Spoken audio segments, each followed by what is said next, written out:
Depression বাস্তবে যার কোনো অস্তিত্বই নেই, সবটাই হলো শয়তানের ধোঁকা আর মরিচিকা মাত্র। আমরা যারা ডিপ্রেশনে ভুগি তারা প্রত্যেকেই ইবলিস শয়তান দ্বারা পরিচালিত। যারা মহান রবের রহমত থেকে দূরে সরে যায় মূলত তারাই ডিপ্রেশনে ভোগে। ভাবছেন এগুলো কি বলছি আমি? পুরো কথা না শুনে গালি দিবেন না, এক্সপ্লেইন করতে দিন। খাদিজা রাদিয়াল্লাহু তাআলা আনহা খুব ধনী ঘরের মেয়ে ছিলেন, তাই চরম বিলাসিতার মাঝে বেড়ে ওঠাটাই স্বাভাবিক। নবী করিম সাল্লাল্লাহু আলাইহি সাল্লামের ইসলাম প্রচারের কারণে অন্যান্য গোত্র যখন কোরাইশদের অবরোধ দিল, তখন নবী করিম সাল্লাল্লাহু আলাইহি সাল্লামের সাথে হযরত খাদিজা রাদিয়াল্লাহু তাআলা আনহাকেও 2.5 বছর পর্যন্ত তীব্র কষ্টে জীবনযাপন করতে হয়। এমনকি খিদের তাড়নায় গাছের পাতা পর্যন্ত খেয়েছিলেন তারা। হযরত বেলাল রাদিয়াল্লাহু তাআলা আনহু ছিলেন হাবশী কৃতদাস। ইসলাম কবুলের অপরাধে তাকে মরুভূমির রোদে ফেলে রাখা হতো। তাপে তার চর্বি গলে গলে পড়তো, তারপরও তার মুখে লেগে থাকতো প্রশান্তির হাসি। রোদের তেজ তার কালিমার তেজের কাছে পরাজিত হতো। ইমাম ইবনু তাইমিয়া রাহিমাহুল্লাহ তার জীবনের 8টি বছর জেলখানায় কাটিয়েছেন। জেলখানাতেই তার মৃত্যু হয়। অথচ তিনি কি বলেছিলেন জানেন? বলেছিলেন দুনিয়াতেও একটি জান্নাত আছে, আমি আমার হৃদয়ে সে জান্নাতের খোঁজ পেয়েছি। গান শোনা, মুভি দেখা, মোটিভেশনাল বই পড়া বা মানুষের সাথে আড্ডা দিয়ে যদি ডিপ্রেশন থেকে মুক্তি পাওয়া যেত, তাহলে গান গাওয়ার সঙ্গীত শিল্পী, সিনেমার অভিনেতা, সেলিব্রিটিগণ কেন বাস্তব জীবনে ডিপ্রেশন থেকে মুক্ত নন? কদিন পরপরই তো শোনা যায় অমুক অভিনেতা লাইভে এসে নিজের মাথায় নিজেই গুলি ঠুকে দিয়েছে, তমুক অভিনেত্রী ফ্যানে ঝুলে পড়েছে। বাস্তব কথা হলো আল্লাহ সুবহানাহু ওয়া তাআলা, ইসলাম, ইমান আর ডিপ্রেশন একন্তরে একসাথে কখনোই থাকতে পারে না। যদি আপনার মনে বিন্দুমাত্র ডিপ্রেশন থাকে, তার মানে আপনার হৃদয়ে আল্লাহ নেই, বরং সেখানে শয়তান বাসা বেঁধেছে।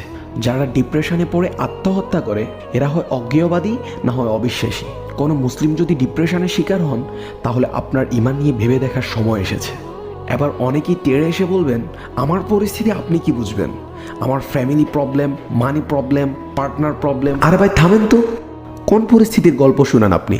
বউ ভালো না? আপনার স্ত্রী কি হযরত লূত আলাইহিস সালামের স্ত্রীর চাইতেও বেশি খারাপ, যে তার গোত্রের সমস্ত সর্দারদেরকে সমকামিতার জন্য প্ররোচনা দিয়েছিল? হযরত আসিয়া রাদিয়াল্লাহু তাআলা আনহার স্বামী কে ছিলেন জানেন? ফেরাউন। ফেরাউনকে রব না মানায় তাকে টুকরো টুকরো করে কেটে গরম তেলে ডুবানো হয়েছিল। আরো শুনবেন, চেষ্টা করেও কিছু হচ্ছে না, তাই ডিপ্রেশন। হযরত নূহ আলাইহিস সালাতু ওয়াস সালাম হাজার হাজার বছর দাওয়াত দিয়ে মাত্র 80 জনকে দাওয়াত কবুল করাতে পেরেছিলেন।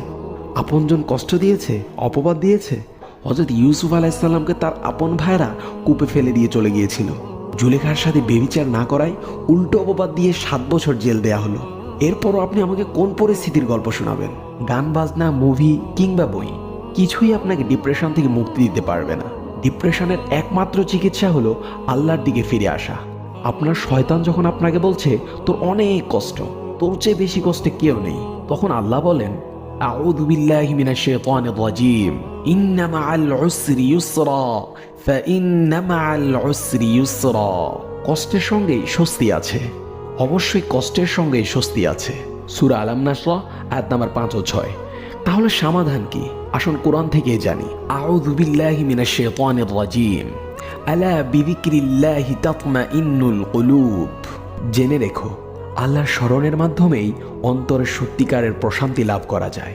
সূরা রাদ আয়াত নাম্বার 28। আল্লাহ আমাদের সকলকে সঠিক বুঝদান করুন, আমিন।